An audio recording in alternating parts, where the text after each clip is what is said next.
always slept with the door closed. I always slept with the door closed. For 20 years that door stayed shut, every single night. I told myself it was habit, told myself it helped me sleep, told myself I liked the darkness, the quiet, the separation from the rest of the house. But now I know the truth. I wasn't keeping the world out. I was keeping myself from seeing what was happening on the other side. One night I left it open, just a crack, maybe 3 inches. And what I saw when I woke up at 2:47 in the morning. I'm still not okay. I don't think I'll ever be okay again. Because you can't unsee your wife standing in the hallway, phone pressed to her ear, whispering to someone. He has no idea. He never has. My name doesn't matter. Call me Daniel. That's close enough to the truth. I met Rebecca in 1999. The world was worried about Y2K, computers crashing, planes falling from the sky. Everyone was preparing for disaster. And there I was, 26 years old, walking into a bookstore in Portland, Oregon, looking for a gift for my mother. She was working behind the counter. Brown hair pulled back, glasses that made her look serious but kind. When I asked for a recommendation, she didn't give me some bestseller. She handed me a poetry collection by Mary Oliver and said, "This one will make her cry, the good kind of crying." I bought the book, came back the next day, bought another, came back the day after. By the end of the week, I had 7 books I didn't need and a phone number I desperately wanted. Rebecca was magnetic, not in the loud way, in the quiet way. She listened like every word you said mattered. She remembered details, your mother's birthday, your favorite meal, the name of your childhood dog. She made you feel seen. And when you've spent your whole life feeling invisible, that kind of attention is intoxicating. We married in 2001. Small ceremony. Her parents didn't approve, they wanted someone wealthier, more established. I was a junior accountant with student loans and a used Honda, but Rebecca chose me anyway. She said, "I don't need a rich man, I need a good man." I believed her. God, I believed her. The first few years were everything you'd hope for. We bought a small house, fixed it up together, weekend trips to the coast, lazy Sunday mornings. We had our first child, Emma, in 2003. Then Lucas in 2005. From the outside, we were the family everyone envied, stable, loving, consistent. I worked hard, moved up to senior accountant, then manager. Rebecca went back to work part-time at the library once the kids started school. We had dinner together every night. We never went to bed angry, and every night I closed the bedroom door. It started as a practical thing. The kids were light sleepers. The hallway light bothered me. But over time, it became ritual. My signal that the day was done, that we were safe, that nothing could touch us inside that room. Rebecca never questioned it, never asked me to leave it open. Looking back, I understand why. The red flags were there, they always are.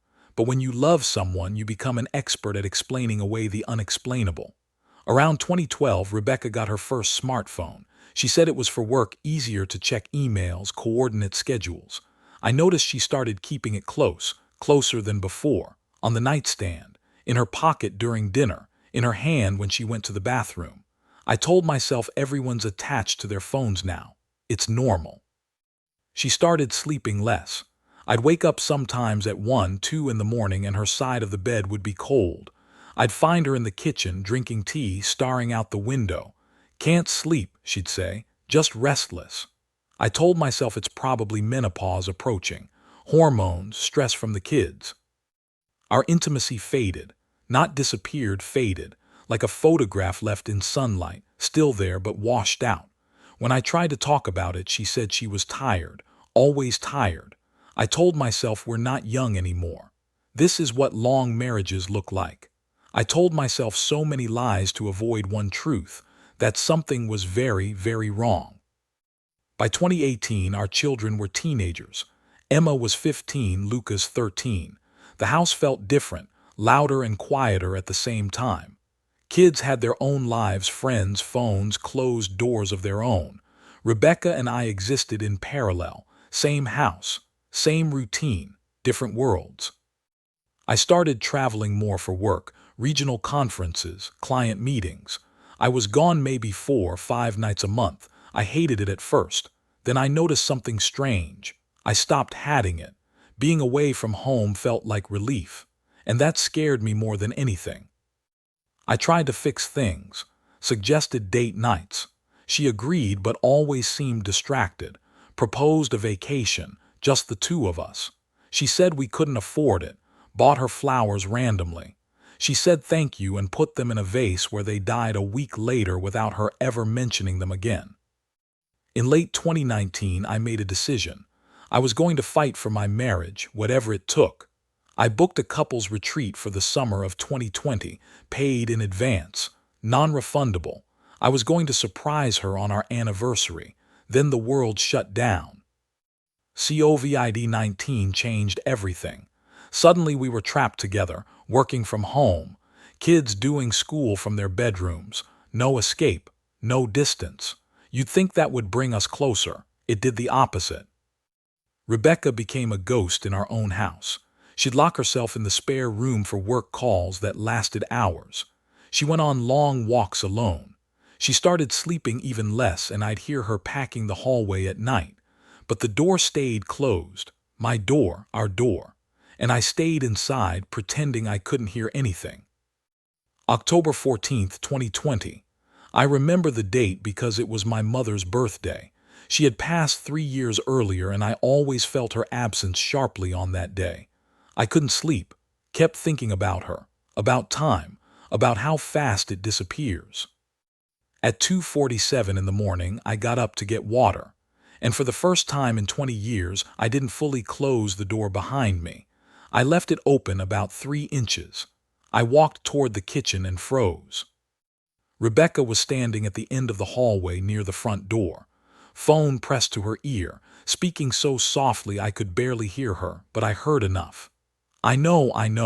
I miss you too. It's so hard pretending every day. He has no idea, he never has. I didn't move, didn't breathe. My body understood before my mind did. She laughed quietly, that laugh I hadn't heard directed at me in years. Soon, she said. I promise. Once the kids are out of the house, then we can finally be together, for real this time. She turned, walked right past the shadow where I stood, didn't see me, went back to the spare room and closed the door. I stood there for 45 minutes. I know because I watched the clock on the microwave change. I couldn't move, couldn't think, couldn't feel. My entire life was a lie. I didn't confront her that night. I couldn't. What would I even say? What words exist for discovering your wife of 20 years has been living a parallel life, has been counting down the days until she could leave? Instead, I did something worse, something that would consume the next 3 months of my existence. I investigated. I started paying attention to everything, her schedule, her calls, her emails. I became a detective in my own home, and the more I looked, the more I found. The phone records showed calls to the same number, sometimes 3, 4 times a day, always when I was at work or asleep. The number belonged to a man named Craig Morrison. Craig Morrison was my college roommate. We had been best friends for 3 years, lost touch after graduation.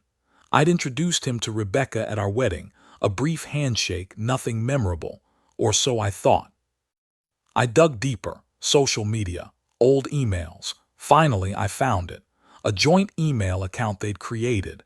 Hidden in the spam folder of her regular email was the recovery address. 18 years. They had been communicating for 18 years. Not 20, they'd started 2 years after our wedding, when Emma was just a baby. The emails were everything. Love letters, plans, complaints about me, photos I won't describe, discussions of our children like they were obstacles. He's so boring, Craig, so predictable.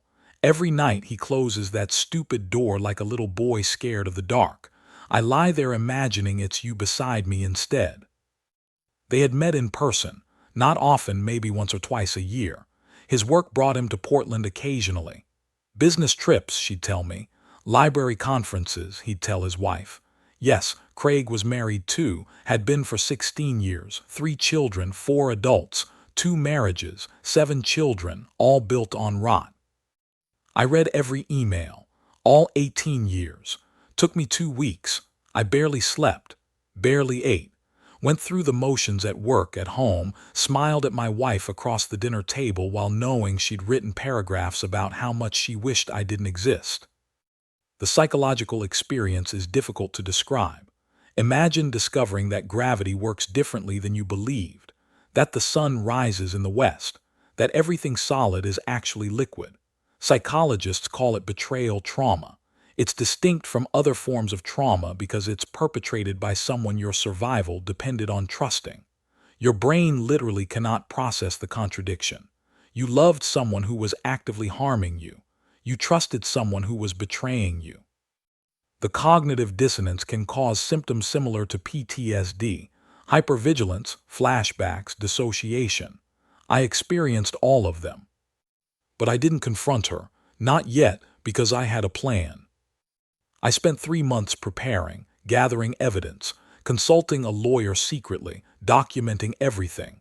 I also reached out to Craig's wife. Her name was Monica.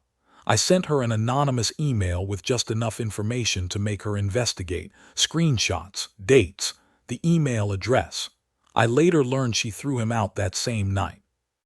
For my confrontation with Rebecca, I waited until our anniversary. February 14th, 20 years of marriage. She thought we were going to dinner. I'd made reservations at our favorite restaurant, bought her a card, played the role perfectly. At 6:45, as she was finishing her makeup, I sat on the bed, opened my laptop, and played an audio recording I'd made of her phone call that first night. Her voice filled the room. "He has no idea. He never has." She froze, hand still raised to her ear, earring dangling. "Daniel, don't." "I've read every email, every single one. 18 years, Rebecca, 18. Our daughter was 6 months old. How could you do this? How could you look at her, look at Lucas, look at me every day and just lie?" She didn't deny it, couldn't. The evidence was overwhelming. Instead, she tried to explain. Said she'd felt trapped after Emma was born. Said I wasn't emotionally available. Said Craig understood her in ways I couldn't. Said it just happened and then she couldn't stop. Just happened for 18 years. That's not an accident, Rebecca. That's a choice. Thousands of choices. Every single day you chose him over us. She cried, begged me to understand, said she never meant to hurt me, said she did love me in her way. "In your way," I repeated. "What about my way? What about the kids' way? What about basic human decency's way?" I handed her the divorce papers, already prepared, already signed by me. "I'm taking the kids this weekend. You need to be gone by Monday. I don't care where you go. Maybe Craig will finally make good on all those promises, except Craig doesn't want you anymore. Monica threw him out. Turns out he chose his family over you. 18 years, and when it actually mattered, you were just disposable." I walked out, went to a hotel, didn't look back. The divorce was final 8 months later. Oregon is a no-fault state, so her infidelity didn't affect the legal division much. We split assets 50-50. Joint custody of the kids, though Emma, 17 by then, chose to live primarily with me. Lucas struggled more. He loved his mother desperately, and watching the family explode broke something in him. He spent a year barely speaking to either of us. Therapy helped, eventually. Emma was angrier. She had found some of the emails on my laptop one night when I thought she was asleep. She never told me what she read, but her relationship with Rebecca never recovered. They still speak, but there's a wall there now. Cold politeness where warmth used to live. Rebecca moved to California, started over. I heard through mutual friends she tried dating again but struggled. Trust works both ways. She had been the betrayer, but now she expected betrayal everywhere she looked. That's the cruel irony of affairs. The cheater destroys their own capacity for trust. They know better than anyone how easy it is to lie, how convincingly you can perform love while feeling nothing. So they project that knowledge onto everyone they meet. She'll never trust a partner fully again. She'll always be listening for whispered phone calls, always checking for locked phones, always waiting for the betrayal she delivered to someone else. Craig and Monica reconciled briefly, then divorced anyway. The trust was too broken. He lives in Seattle now. We've never spoken since. As for me, the first year was survival, pure animal persistence. Wake up, breathe, feed the kids, go to work, come home, don't drink too much, try to sleep. I didn't sleep well. Ironic, really. For 20 years, I slept deeply behind that closed door. Now the door stayed open. I couldn't bear to close it, and I lay awake for hours, listening to every creak, every whisper, every phantom footstep. The hypervigilance lasted 18 months. Therapy helped. EMDR specifically, a trauma treatment that helped my brain process what had happened without reliving it constantly. My therapist told me something that stayed with me. Daniel, you're not broken. You responded normally to an abnormal situation. The betrayal wasn't about you. It was about her, her emptiness, her inability to communicate, her choices. But healing is about you, it's yours, and no one gets to take that from you. I started small, cooking new recipes, taking walks without my phone, reconnecting with old friends I'd let drift away during the marriage. I hadn't realized how isolated I'd become. By year 2, I could go whole days without thinking about her. By year 3, I could hear her name without flinching. Last year, I started dating again. Nothing serious yet. I'm still learning how to trust, how to be vulnerable without being naive. I went on a date 3 months ago.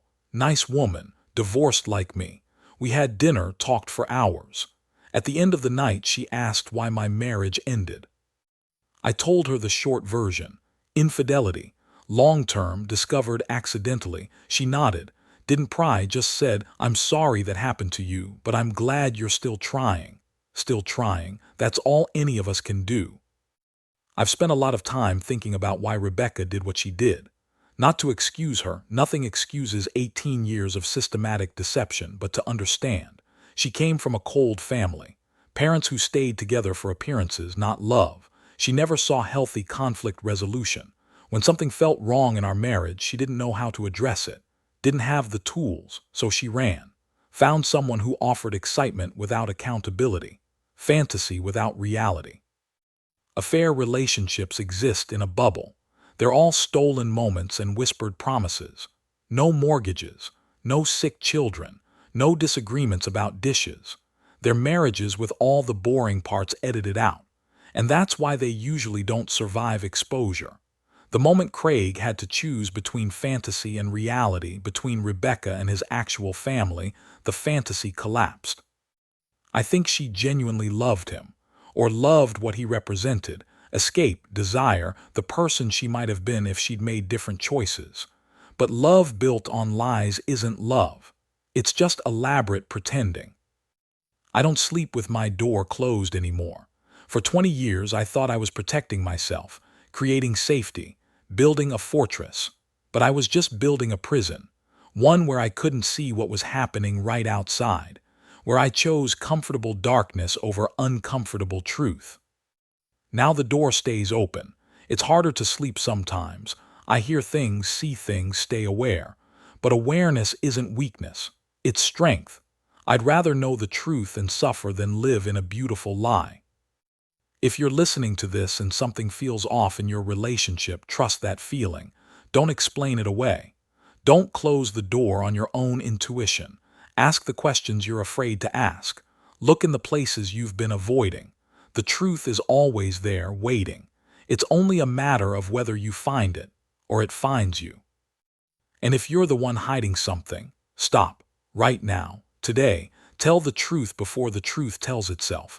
Because when it comes out, and it always comes out, the destruction is exponential. Every day you wait is another day of damage, another memory poisoned, another year your partner will have to mourn. Rebecca will tell you she never meant to hurt anyone, that it just happened, that she was trapped, but she wasn't trapped. She had 1,000 exits, 1,000 opportunities to be honest, to ask for counseling, to leave if she was unhappy. She chose deception every single day. That's not tragedy, that's decision. My life now is quieter, smaller, but it's real. Every relationship I have is built on truth. Every word I speak to my children is honest. I told Emma and Lucas the age-appropriate version of what happened. They deserved that, deserved to understand why their family broke apart without carrying blame. Emma's in college now, pre-law. She wants to be a family attorney, help people navigate what we went through with more support than we had. Lucas just turned 19. He's still healing, but he's healing. Calls me every Sunday. We're learning how to be father and son without the weight of that shattered family between us. And me, I'm okay, most days. Some days are still hard. Some nights I still wake at 2:47 and listen for footsteps that aren't there. But I'm here, I'm present, I'm alive. For 20 years I slept with my door closed. Now I sleep knowing the truth. And the truth, even when it hurts, is the only thing that lets you actually wake up. If you're healing from betrayal, you're not alone. Keep going. Would you forgive? Would you walk away? Or would you start completely over?